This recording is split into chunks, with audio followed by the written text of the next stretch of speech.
జిగ్రీస్ జిగ్రీస్ అనేది తెలుగు ఫిలిం.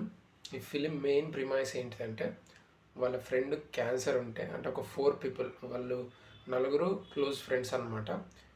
అందులో ఒకరికి క్యాన్సర్ వస్తుంది. ఆ క్యాన్సర్ వస్తే అతని కోరిక చిన్నప్పటి నుంచి వీళ్ళందరి కోరిక ఏంటంటే గోవాకి వెళ్ళి వాళ్ళ మెమరీస్ పెంచుకోవాలి, ఆ గోవా ఎక్స్పీరియన్స్ చేయాలి అని వీళ్ళు అంటే జీరో బడ్జెట్లో ఏ మాత్రం మనీ లేకుండా జస్ట్ ఒక కార్ వేసుకొని, మారుతి 800 కార్ వేసుకొని ఈ నలుగురు ఫ్రెండ్స్ గోవాకి ఎట్లా చేరుకున్నారు అండ్ వాళ్ళ జర్నీ అడ్వెంచర్స్గా ఎట్లా ఉంది అండ్ జీరో బడ్జెట్లో వాళ్ళు ఎట్లా రీచ్ అయ్యారు ఏందనేది ఈ జిగ్రీస్ మెయిన్ స్టోరీ అనమాట. ఈ స్టోరీ కొంచెం ఈ నగరానికి ఏమైంది ఆ స్టోరీ లాగా కొంచెం అనిపిస్తుంది. ఆ రిజెంబ్లెన్స్ చాలా వరకు ఉంటుంది, బట్ అది కొంచెం సపరేటు, ఇది కూడా కొంచెం డిఫరెంట్ ఇదే.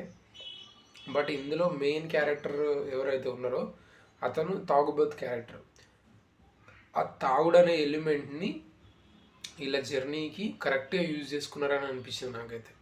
అంటే త్రూ అవుట్ ఫిలిం అంటే తాగుబోతుకి ఎంతమంది ఫ్రెండ్స్ అయిపోతారు, అంటే తాగుబోతుని ప్రతి దగ్గర ఉంటారు దోసగాళ్ళు, వాడు ఈజీగా చేసేసుకోగలుగుతాడు. సిగరెట్ అడిగైనా, బీడీ అడిగైనా, మందు అడిగైనా, మందు ఆగిపిచ్చైనా ఇట్లా ఎట్లవుతుందని చెప్పేసి టోటల్ జర్నీ ఏదైతే ఉందో ఆ మందు తాగే ఫ్రెండ్ మీద అండ్ ఒక ఒక కామెడీ ఫ్రెండ్ మీద అండ్ ఊకే ఇతను ఆబ్జెక్ట్ చేసే ఇంకొక ఫ్రెండ్ అండ్ క్యాన్సర్ ఉన్న అతని పాయింట్ ఆఫ్ వ్యూలో కొంచెం ఎమోషన్.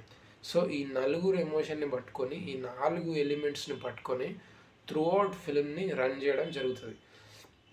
బట్ ఎక్కడ కూడా ఏమంటారు, కొంచెం ఇతను అంటే హీరో ఎవరైతే మెయిన్ లీడ్ క్యారెక్టర్ ఎవరైతే ఉన్నారో అతను తాగుడు క్యారెక్టర్ కదా, అతను మాట్లాడే మాటలే సినిమాలో అంటే ఇప్పుడు 2 hours 29 minutes ఉంటే అతను మాట్లాడేది మ్యాక్సిమం 2 hours 40 minutes అతను మాట్లాడేది మేజర్గా ఉంటుంది.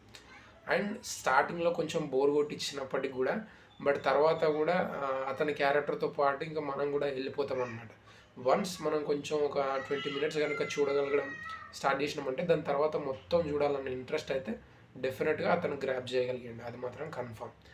అండ్ కొన్ని సీన్స్ ఏవైతే ఉన్నాయో అవి కొంచెం ఈ నగరానికి ఏమైంది అట్లా కనిపిస్తాయి, బట్ దాని రిజెంబ్లెన్స్ ఉంటుంది, బట్ దీనికి ఏమాత్రం సంబంధం లేదు ఆ స్టోరీకి దీనికి. బట్ క్యారెక్టర్స్ ఏవైతే ఉన్నాయో అవి కొంచెం అట్లే బిహేవ్ చేయడం అది చేస్తాయి. అండ్ ద మ్యూజిక్ పార్ట్ వచ్చేసరికి మ్యూజిక్ అంత గొప్పగా ఏమి ఉండదు, అంటే ఏదో కొంచెం ఫన్నీగా వెళ్తుంటుంది ఫిలిం మొత్తం అనేది. ఒక ఫన్ కామెడీ ఎంటర్టైనర్ అనమాట, మొత్తం కామెడీ ఎంటర్టైనర్. అండ్ దాని త్రూనే వెళ్తూ ఉంటుంది సినిమా. బట్ చూడొచ్చు డెఫినెట్గా ఒకసారి one time watchable film, people will love it. But రీసెంట్గా గోవా అనేదాన్ని చాలా పెద్ద ఇష్యూ చేస్తున్నారు, కానీ గోవా అంత పెద్ద బ్యూటీ థింగ్ ఏం కాదని నా ఒపీనియన్. చాలా ప్లేసెస్ ఉన్నాయి ఇంకా గోవా కన్నా బెటర్ ప్లేసెస్ ఇండియాలో, చాలా బెటర్గా చాలా బ్యూటిఫుల్గా ఉన్నాయి.